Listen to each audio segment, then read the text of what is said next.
Hey, welcome to Ultra Life Today. I'm Adam Payne, and we have a special guest today. This is a segment that I've been dreaming about doing for some time, is to bring in some experts in the botanica harvesting and nurturing field. A guy that I met at a recent conference in botanical drug development in good old Mississippi, and I have for you here Ed Fletcher, Edward Fletcher. Do you go by Ed or Edward? What? Uh, What? if we're in business, if we're doing business, it's Edward. So this is a more personal one. You can call me Ed. How's that? Ed. There we go. All right, Ed. Well, it's it. We called it Botanicals with Ed Fletcher, or we might just shorten it with Botanicals with Ed, because I Okay. think people really, you know, the more I've got, Ed, the more I've gotten into botanicals, Right. and I've had a I've gotten into the natural medicine space, kind of kicking and screaming, and you know a little bit about my story. Yes. About 14 years ago, back in 2008, I helped develop a drug, and that was a spagyric extract, and you know a little bit about spagyrics. That's what really very few people know about spagyrics, and the fact that you're like, oh yeah, I know spagyrics. Those are cool. We kind of created an instant affinity. Uh-huh. And it was really nice to find somebody that understood that stuff. But most people don't have this appreciation in the pharmaceutical world that literally almost all of pharmaceutical product development came Yes. from the natural medicine space, Yeah. and My hair is over 75% were botanical based, and then they just synthesized the constituent out, took it in the lab, and were able to synthesize it. Yeah. yeah, that's right. Well, and then later we, with all of our chemistry and getting down to like the molecule, Right. we've gotten into this molecular pharmaceuticals, and Right. and those have had their application, right? Sure. But Sure. then more recently with biologic therapies, we've come back to kind of, well, we need something that's has an organic function in the body, like antibodies or immunotherapies that actually mimic Right. different parts of the human biology. Right. And so that brings us back to botanical, products and how botanical products work.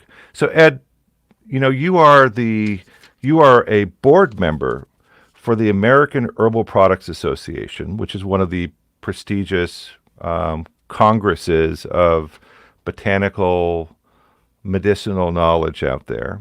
And Yes. you might say a few words about that in a minute.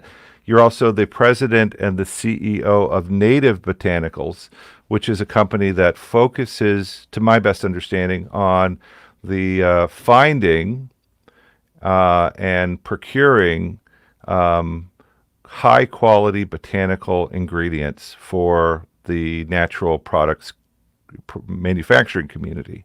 So, Ed, how did you even get involved in that?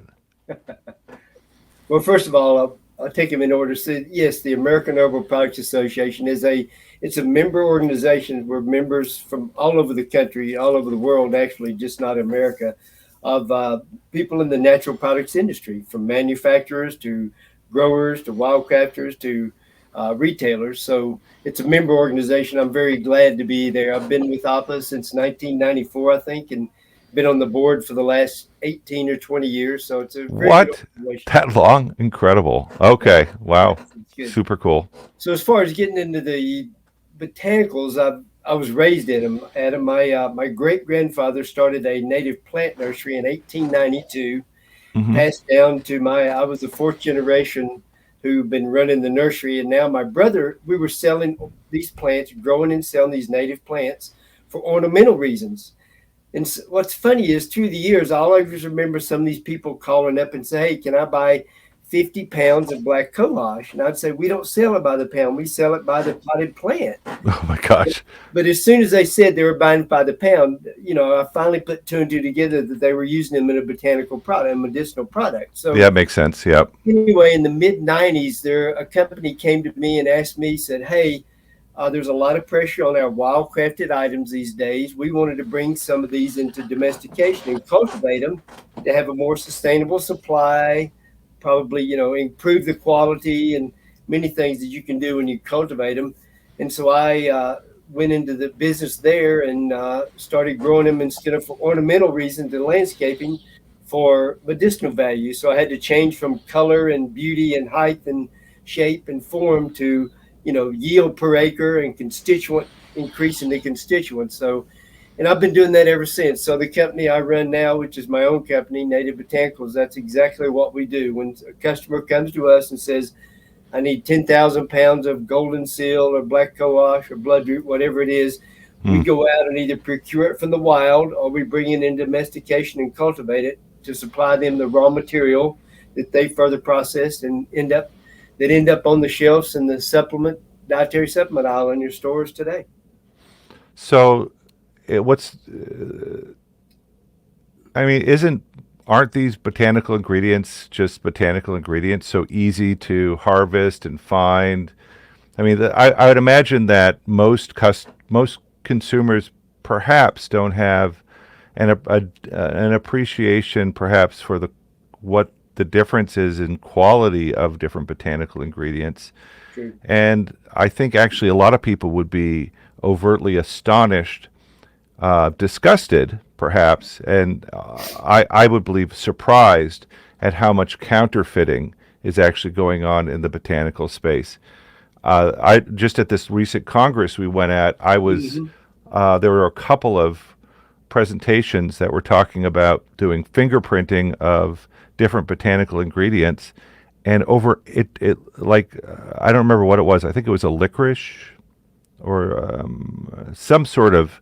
There were a couple of different products, but over 80% of the products that they audited on the shelf were counterfeit. Had maybe a little bit of the actual botanical ingredient in there, but the rest was all other ingredients that mimicked the profile of the terpenes or the other compounds that were in there. Yeah. And what I want to do is, on a topical basis, Mm-hmm. spend some time with you every month or so, and just talk about different herbs, where we can find those quality ingredients, what Yeah. perhaps consumers should look for in buying them, and maybe a little bit more of an appreciation of some of the background and some of the perhaps medicinal application of these ingredients. Sure. What do you say? Does that sound like a good idea? Yeah, it was good. And just to address some of those things, yeah, I mean, majority of the stakeholders in this market in the natural products industry are good and want to do things right. And whenever I heard the same sentence when we were at the conference that 80% of what they tested, that also depends on what kind of store did they go in. Did they get these Mm. off the shelf at Walmart, which is, Walmart, they're going for price. And when you're going for just a cheaper price, that's where you see more of the adulterated products in there. If you're going into a health food store, a specialty store, you're ordering online for a more reputable company that's been here for years, with a very good reputation, then that percentage is dropped tremendously. You just don't see that type of But misbranding or adulteration. So, But these guys are getting smart, Ed. They really are. I mean, the way that they fool the companies that are bringing the quality departments that are bringing this stuff in to test it. I'd be quite honest. If we didn't know the we source, use ingredients that we have tested to the nth degree in yeah. many cases. By and large, we use Givaudan or Nature X for a lot of our botanicals, the Hmm. important ones, and we know that what we're getting is what we need. We do molecular testing Yep. on the materials, but I got to tell you, some of the other botanicals like Golden Yeah. Seal, Yeah. if I had gotten a Golden Seal in and done an FTIR fingerprint, which is like an infrared spectroscopy, Right. I uh, I bet you they would have fooled us based upon the kind of knowledge I have out there. It just it the people are counterfeiting this stuff. It's rampant, and it begs the question of what is real and what's not real. Well, just like you said, your source. That's what I tell everyone. No matter if you're buying it at the finished product level or the beginning level, you need to know your source, audit your source very well, and know what to look for and know what to test for.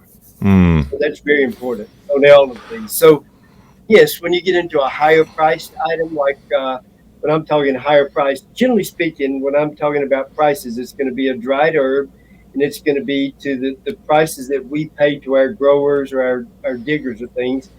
And a lot of the herbs are in the single digit numbers, $3, $4, $8 or $9. When you get into golden seal, that's a double digit and up in the $20 to $30 a dry pound, then there Wow. are more inclination for people to adulterate. So there are those opportunities. And unfortunately, you're right. There are people out there who do that.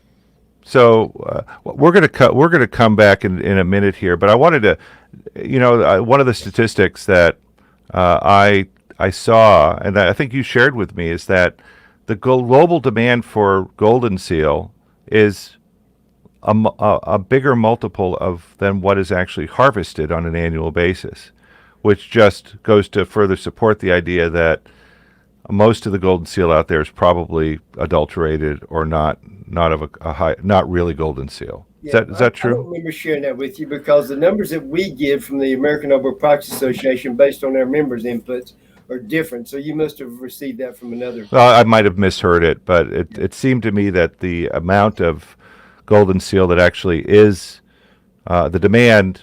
I might have seen it somewhere. I don't know. The I'll have to demand look is at my higher. reference. Yeah, the demand is much higher than what the actual supply is. Yeah, that's true. That is That's true. The true. demand is right now we can't grow enough golden seal because I've been cultivating golden seal. Well, I started growing it in the 1970s when I was in my family's nursery business for ornamental. As a matter of fact, I was going to show you.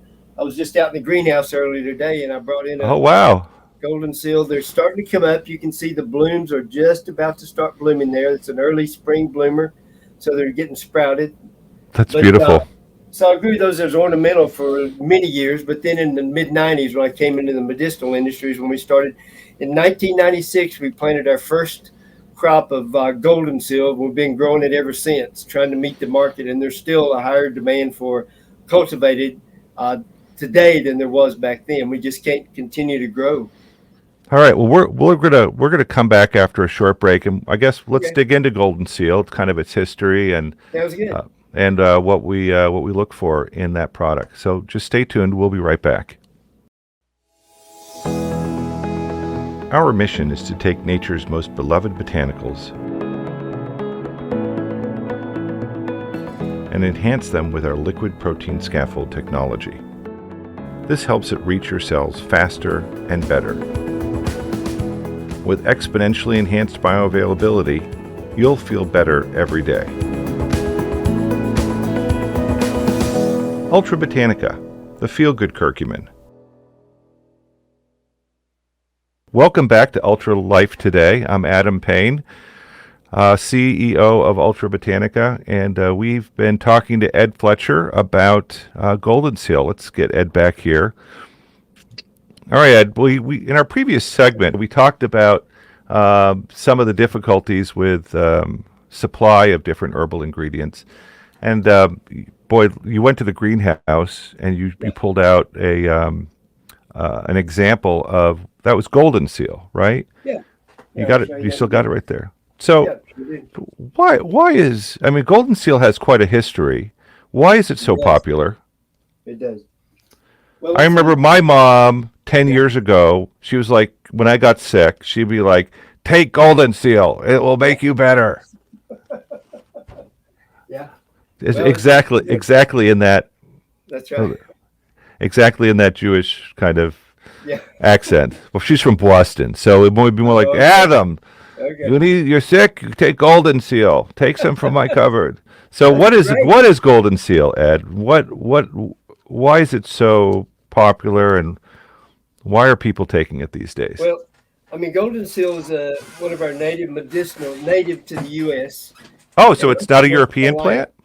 Pardon? It's not a European plant? No, sir. It's native only to North America and Wow. only to the about 17, maybe 18 or 19 different states in the eastern U.S., mainly focusing in the Appalachian Mountain Range. Okay. So it's one that's been used traditionally by the Appalachians and spread around the world. But as your wise grandmother told you to take golden seal, you probably saw it when you went to get it or take it. It was either in a mix with echinacea and golden seal. That's what I That's want. right. Yeah, it was echinacea and golden seal all the time. Exactly right.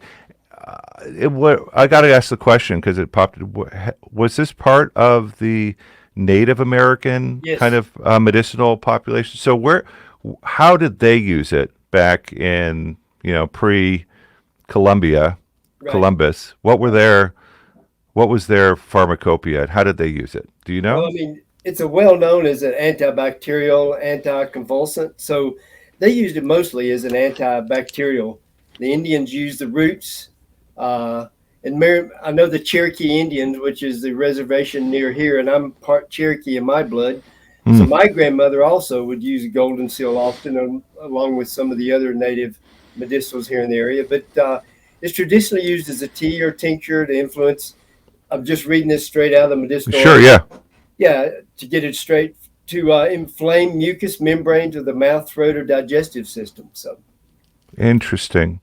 So so tell us a little bit about how you talk about wild harvesting. yes, Is that really still a thing here in the U.S. or? believe it or not, it is. Oh, yes. In a lot of the rural areas, I mean, where I grew up, here in the mountains of North Carolina, a lot of people did that as some winter income whenever they weren't able to do work in the summertime. In the wintertime, they would go out and harvest the roots of these plants and sell them to get, money to eat and everything, or to barter.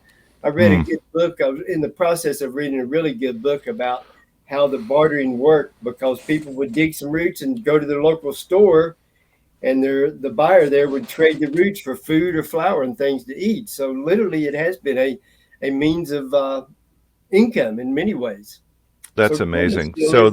So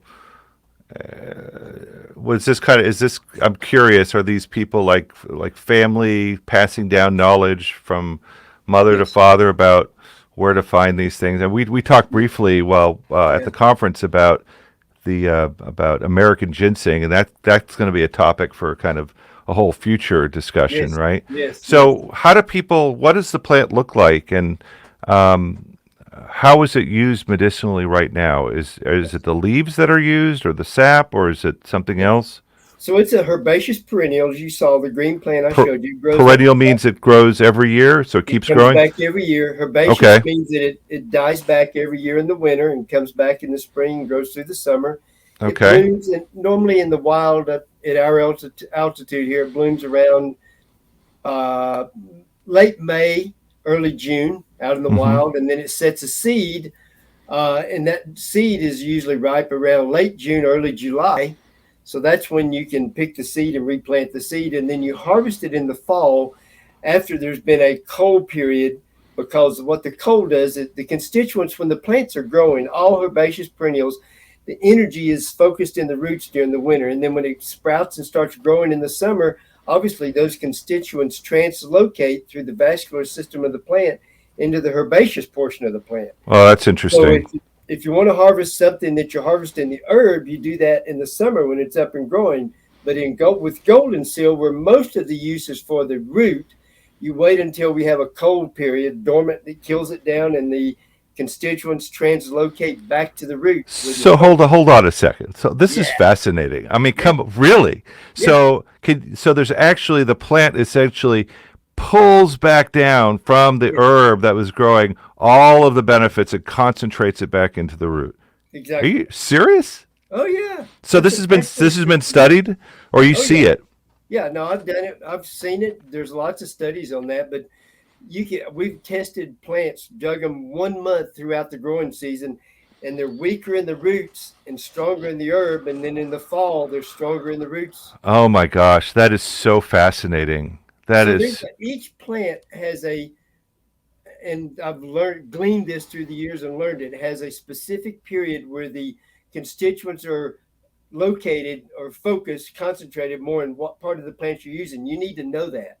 Later that's on, we'll have a conversation about echinacea when you harvest the herb, depending on if you want your acid, mm, camptaric acid, or total phenols. But with golden seal, it's the alkaloid content, the berberine and hydrastine, the two main alkaloids that you're looking for. oh, I didn't know berberine was a major component of golden seal. Yes, So it's one of its. we use berberine as a material for one of our oncology products called Yes, Pathway 3.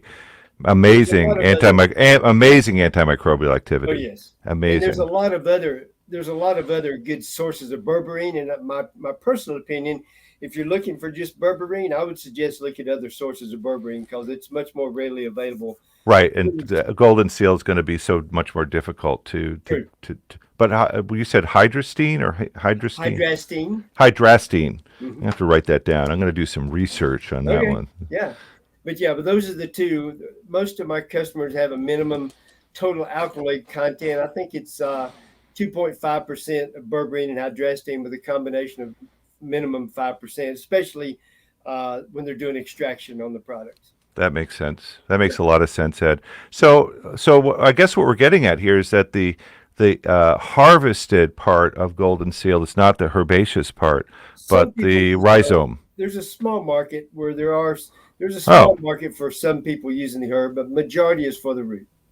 and so is that where the traditional use comes from? Is from the The root? root. Yes, it is. So how are people using the root? Is it a as a topical, or are they drying it down and then using it as a for capsules or for other materials? I would say a majority of it goes into powder, into capsules, but there are some of our customers also doing extraction.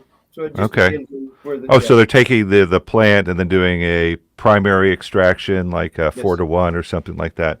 Hmm. Uh-huh. So, Ed, so give me an idea. We get one plant that is found in the wild. How much root is somebody be able to get from that plant? Well, I'll tell you this, that and the way we gauge how many plants is for most all of it is how many dried plants per pound. So golden seal, to get 1 pound of dry golden seal, and generally speaking, as a general term, the fresh to dry ratio on most herbs, root crops, are 3-to-1. So you're going to dig 3 pounds of fresh root, and then when you wash it, clean it, and dry it down, you're going to end up with 1 pound. If you dig 3 pounds of root, you end up with 1 pound of dried product. So Okay. generally speaking, if you're harvesting for the wild, you're looking at 18 to 22 plants per pound of golden seal dried. Holy tamale. And they're only getting $20 or so of per pound or something like that? Well, that was it about 2 years ago. In the last 2 years, that price has gone up quite a bit and it's fluctuated. But to get another reason, that's why we started cultivating golden seal, because the company I worked with at the time and said, "Hey, we see the pressure on golden seal in the wild. Let's start cultivating it more," and that's what we've been doing. So, fortunately, So it's a cottage business for people that are going out and doing wild harvesting. You're not going to make a fortune doing it. I yeah, guess you could actually make ends meet if you were actually yeah, cultivating it, except you kind of took the rug out from under me when we started discussing this. How long, Ed, yeah. does it take for that plant to mature so that you can Okay, actually harvest it? So hold on to your horses here or whatever, your chair. Don't fall out of it, right. because take a moment and guess. Think to yourself, 1 year, 2 years. Okay, most of you are thinking, okay, 3 years it would take Yeah. to mature a plant. Ed, how many years does it take for a golden seal plant to mature?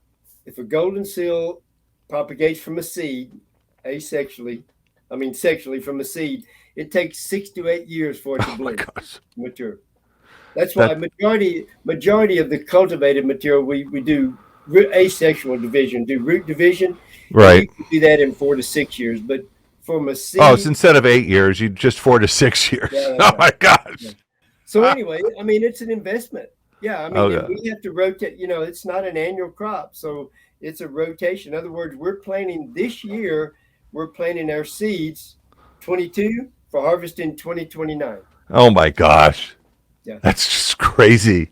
yeah, it is. But I will say this, Adam, that the companies that are not thinking that far ahead with golden seal, I mean, the more it becomes harder to get in the So wild, they it's need to going to be be planning impossible. ahead. And you told me this, but you said Yeah, if I came to you and said, "Hey Ed, I yeah, need 20 kilos of golden seal," yeah. what would you tell me? I'd say maybe in 2027 or 28, we might have a little extra. Yeah. So at least it's cultivated material. Yeah. Sorry. Sorry. Oh, I guess, folks, Ultra Botanica will not be having a golden seal product in the near future. Okay. We're thinking about planning for something maybe in 2030. That's right. So hold on to your horses, put That's it in right. your calendars, and maybe we'll be launching something then. Yeah. Thankfully, not all herbs are so difficult to come You're right. across and to You're right. source. But folks, this has been Adam Payne. I have Ed Fletcher here with me. This is Ultra Life Today. Thanks for joining us. Ed, stick around after the broadcast or let's chat. But Okay. folks, thanks for joining us. Take care. Thank you, everyone. Bye bye. Yep, bye.